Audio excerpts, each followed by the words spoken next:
So, you see, Granny Jahiet was a mercenary when she was younger. She just talks like that out of habit. She's not trying to scare the children on purpose. Oh, there I go again. Always talking about my own things. It's okay if you don't. You could also just talk about what you think of me? Oh, I think you're an incredibly strong and thoughtful young woman. You'll meet many amazing people and live a very happy life. You won't miss someone like me. Huh? Are those your friends over there?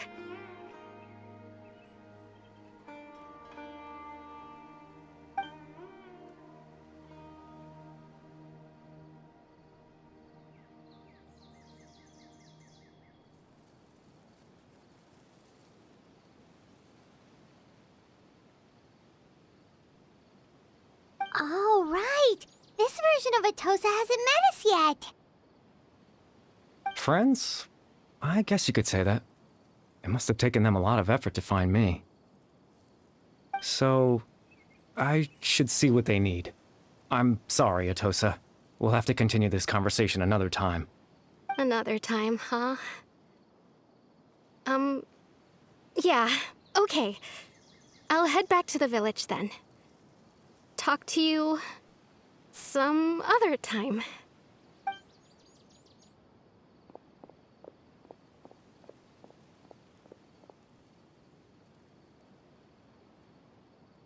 It's nice to see you, Traveler.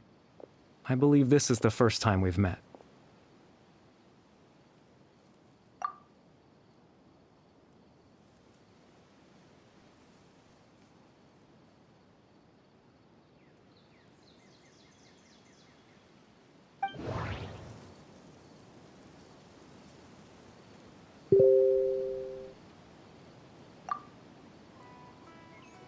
Dane's brother, one of the 5 sinners of Conria. The one who stole... Born into abject sorrow, he shall now become the loom of fate. The founder of the Abyss Order, the man who broke the curse of immortality. No, that doesn't... You're... Kari Bear Alberic. Oh. You know me? Oh, I see. It was the memory, wasn't it? This is Atosa's memory. I came here to say goodbye to her, but I suppose I'll just leave her a message instead. Come, let's find somewhere else to talk.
I suppose you could call it the realm of my consciousness. I'm someone who no longer exists in the real world after all, as you well know. It's nothing. I still have enough strength to play the part of a good host. I've always hoped that I'd get the chance to talk to you like this, and now, the time has finally arrived.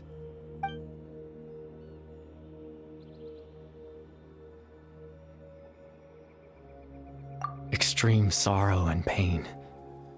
Hope and regret coursing through your veins, and a degree of abyssal power that defies comprehension. Father told me that once I possessed all those elements, I would become the loom of fate, but despite his intentions for me, I never truly became the loom of fate. I was merely used as a means for its construction. In truth, I died the moment I set everything in motion. The person you see before you now is nothing but a remnant of consciousness left over within the loom of fate.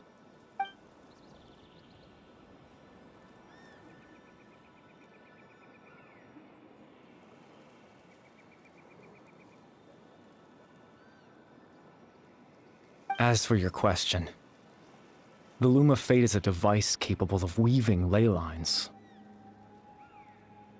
In its primitive form, it can only be used to create and implant memories.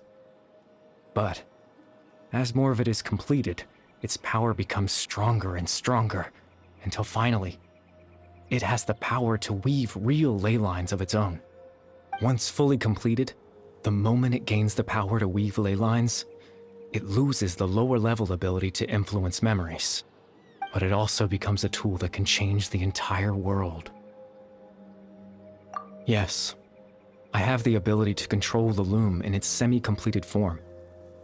I suppose you can think of it as a form of compensation. After all, its existence cost me my life.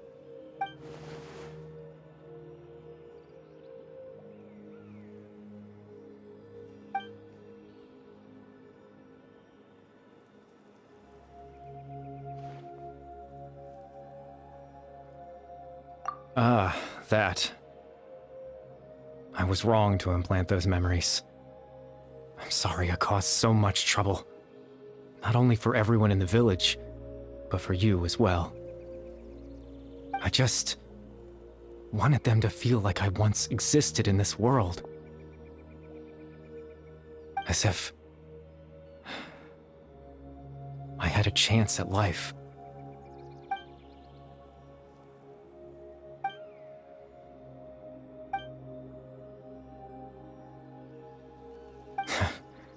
I know what you must be thinking. Why would I do something so meaningless?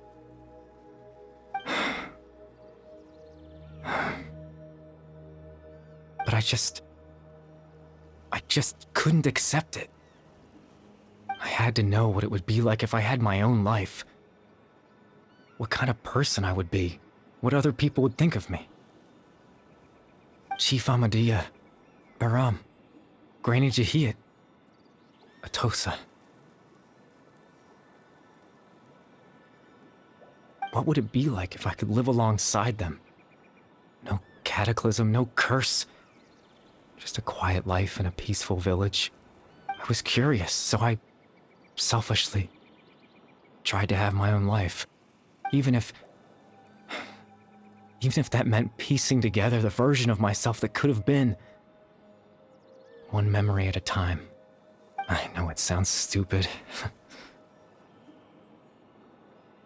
After all, my life ended a long time ago. Any chance at living was stripped away from me when I was 8 years old.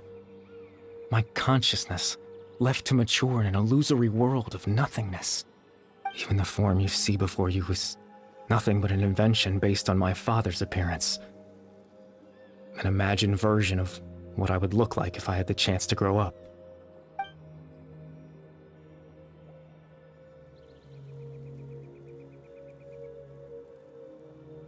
I know. But there's nothing I can do to make them find me.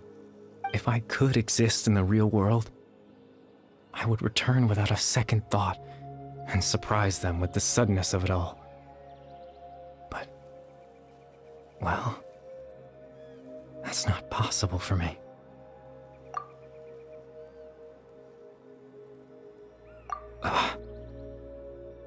I know.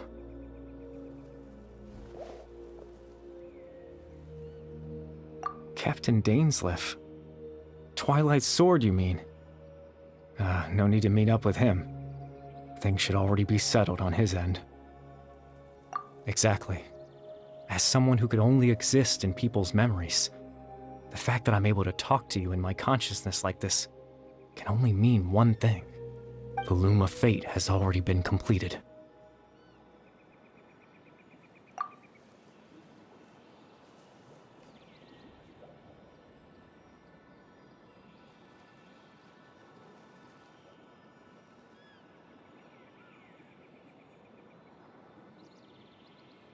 No need to worry about Captain Dainsleif. He's absolutely fine. The only reason he lost the eye was because I happened to guess exactly what he was planning. Captain Dainsleif has had the eye inside his body this whole time, hasn't he? His plan was to lure the Abyss Order to a false location, capitalizing on their pursuit of the eye in order to have the chance to confront the princess. He would then hand the eye to you and tell you to take it away from that location. That way, Captain Dainsleif could accomplish his own goal and ensure the safety of the eye all at once. That's right, because in his mind, he had given it to you already.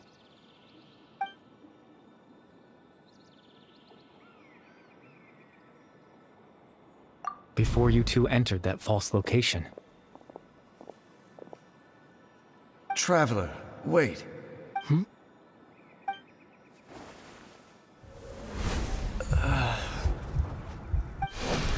We've no time to lose. Let's head inside.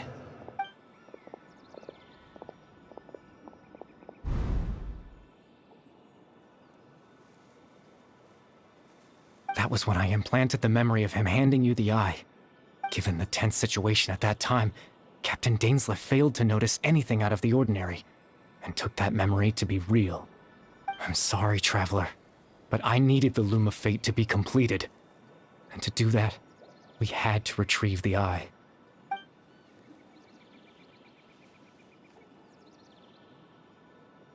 I promise I'm not trying to conceal anything from you, but I truly have no idea what the princess is planning.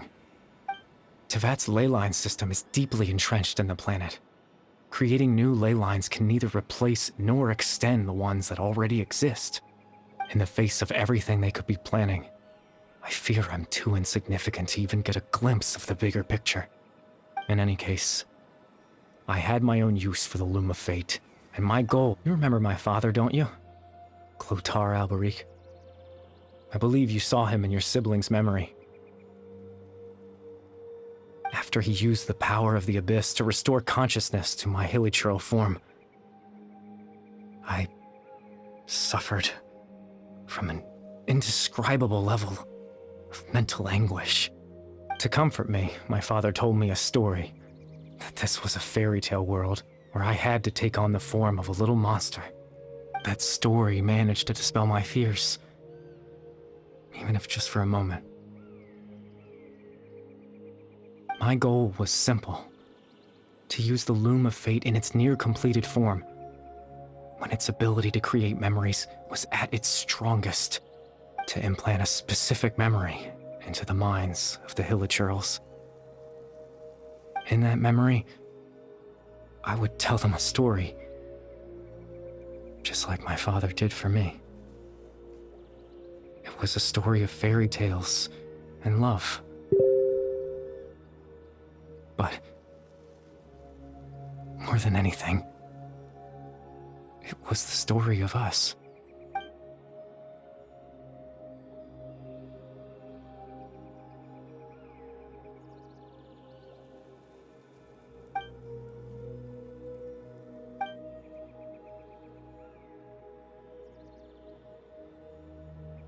I can't change the world. Not when I lost the very right to exist within it. Implanting those memories, that was the most worthwhile thing I could offer. All that's left of my existence is a wisp of residual consciousness tied to the Loom of Fate. In truth, that trace of my consciousness should have dissipated long ago. My goal was the one thing that allowed me to hold on all this time. But now, the bedtime story is finished. And it's finally time to rest.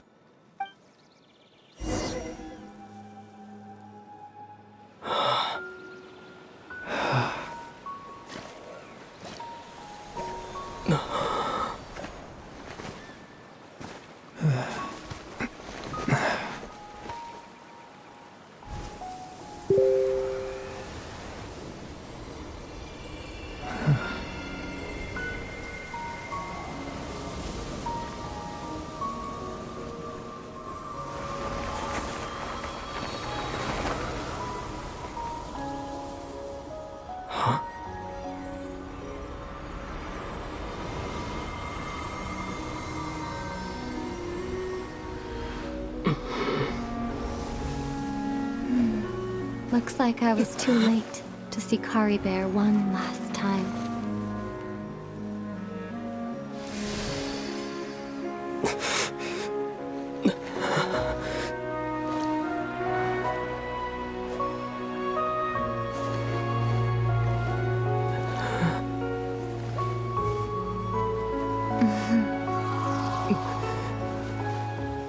Kari Bear's consciousness is gone, and this space will soon disappear along with it.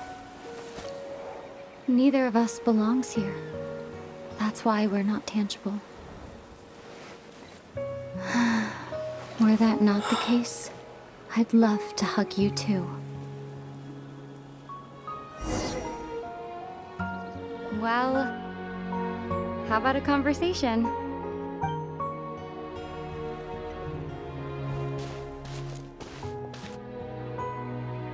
The chance to just stop and talk like this is certainly not easy to come by. Wouldn't you? That battle earlier was tough. The one against Dane, I mean. I didn't expect that after everything, he would still hesitate to raise his sword against me. Were it not for that, perhaps I'd still be no match for the Twilight Sword. Even the loom of fate, huh? I still haven't found a way to utilize it to its full potential. But there's still time before the heavenly principles awaken. Yes, for 500 years now, ever since the cataclysm in Conria, there's been no sign of activity. Not long ago, you witnessed the Hydro Archon destroy her divine throne. Yes? Such a flagrant disregard for the rules, and still Celestia took no action. I suppose that's proof enough of the Heavenly Principles situation. However, the Heavenly Principles will awaken. We just don't know when that will be, or what might trigger it. You could say that. Just look at Kari Bear.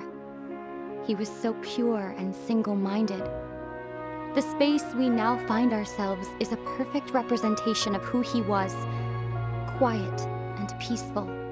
Even as a hilly churl, seeing the terrible sight within the mirror wasn't enough to taint his spirit. He brought comfort to the people of this world, even though he was denied the very right to be a part of it. So ask yourself this. Who was it that deprived him of that right to exist? Of course, that's only one example. My feelings about the Heavenly Principles are too complicated to explain in just a few words.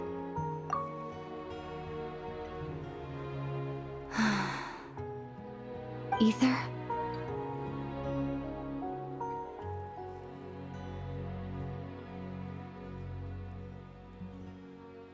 You're the only one in this world who calls me that. There's so much I wanted to ask you, but for some reason, I'm not interested in asking those questions right now. There's just one thing I have to ask.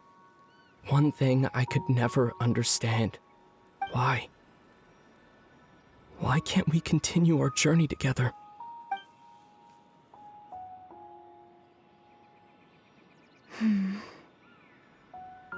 At the end of my journey, I arrived at a place known as the Sea of Flowers at the end. Do you remember? A long time ago, when we traveled between worlds together, you told me you wanted to find a place in the universe where that one flower was in full bloom. To have a place like that suddenly appear before me. Well, would you think of that as a coincidence? You mean... I miss you too, Ether. But as this war continues to rage, and as I continue to seek that final answer, I don't even know how to face myself sometimes, let alone my own brother. What's going on? This space has lost its tether. I doubt it'll be able to exist much longer. In fact, aside from our inability to physically interact with each other, there's something else you should know about this space. With Kari Bear gone, we won't be able to remember anything that happened here. Everything in space will be wiped from existence, including all memory of our reunion. You're only telling me this now?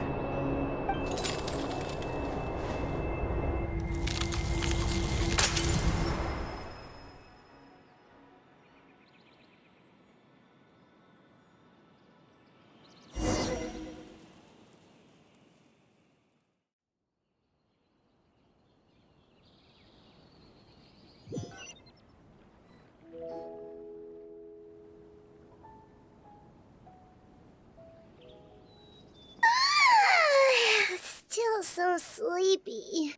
Paimon's head feels all fuzzy. Oh, Paimon woke up a little earlier than you, so Paimon will fill you in. The villagers said that they saw us sleeping near the village yesterday. They couldn't wake us up no matter how hard they tried, so they decided to just bring us back here. Oh, and Dane came by just now. It looked like he was injured. He didn't say anything, though. Just made sure that you were all right and left. Kinda seemed like he had a lot on his mind, but that's Dane for ya.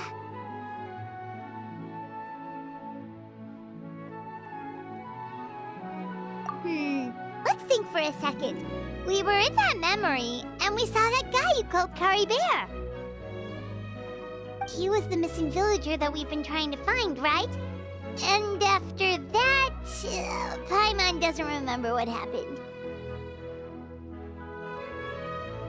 Wait, really?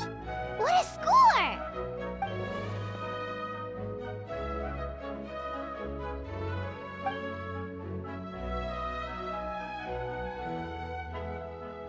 Well, what happened after that?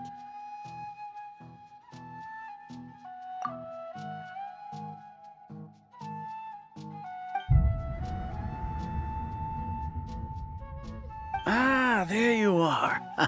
Sleep well? Bayram, you sure seem happy. Did something good happen? Something good? Huh. Wasn't anything good or bad, I'd say. It's just that, well, the village organized another search party yesterday. It didn't feel right to leave all the searching to the adventurers. So there we were, searching away, when suddenly this one guy said it all came back to him. According to him, one day around dusk, he was passing by this one tree outside the village, and he saw our missing villager. There he was, sleeping under that tree all by himself. His parents came a little later to wake him up, and they all left together. They looked like quite a happy family, apparently. And after that, well, we all started to feel like that really is what happened. Kind of strange that we forgot all about it for so long. Oh, and we also remembered his name, Kari Bear. Now, that's not a name you hear every day. Would have been helpful if we remembered it sooner. Well, I hope he's happy wherever he is, and we're all relieved now that we know what happened. Seems like everyone thinks Kari Bear left the village. That's probably for the best. At least they have some sort of explanation now. Paimon wonders how Atosa's doing. Maybe we should go check on her. If she hasn't remembered like everyone else, we can tell her what happened. Paimon didn't see her in the village just now, so she's probably at the tree. Come on, let's go talk to her.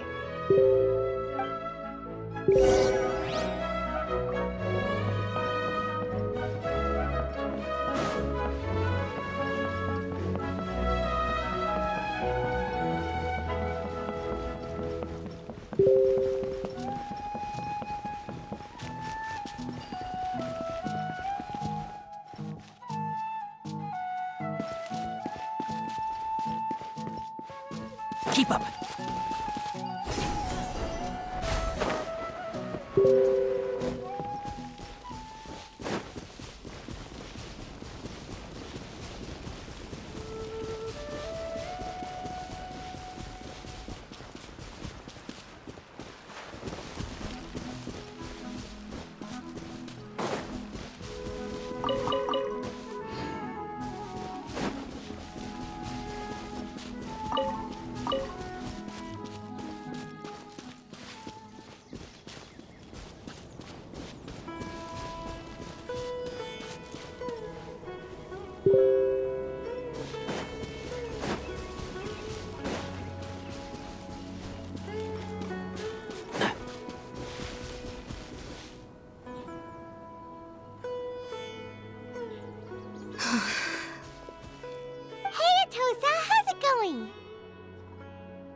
it's you two. I was just about to go looking for you. I wanted to thank you. I was part of the search party, so I remember what happened to Kari Bear now. Honestly, I just can't believe I forgot something so important. He always seemed to appear out of nowhere, and now he left just as quickly. If Kari Bear wants me to forget about the time we spent together, then I'm willing to try. I relied on him for a lot of things, but I'm sure with enough time, even the deepest of attachments can fade.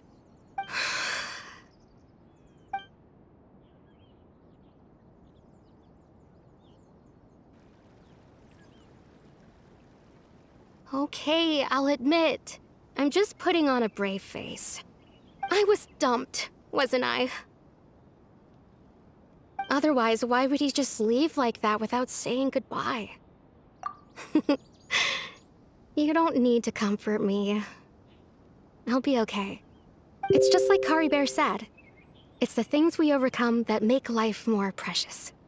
And you know, if he has a heart, maybe he'll come back and see me one day. Anyway, thanks for all your hard work, you two.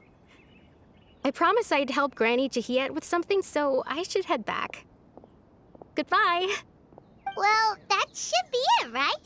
Everyone's lives can go back to normal now. Oh, right! Weren't you about to tell Paimon what happened after your conversation with Kari Bear?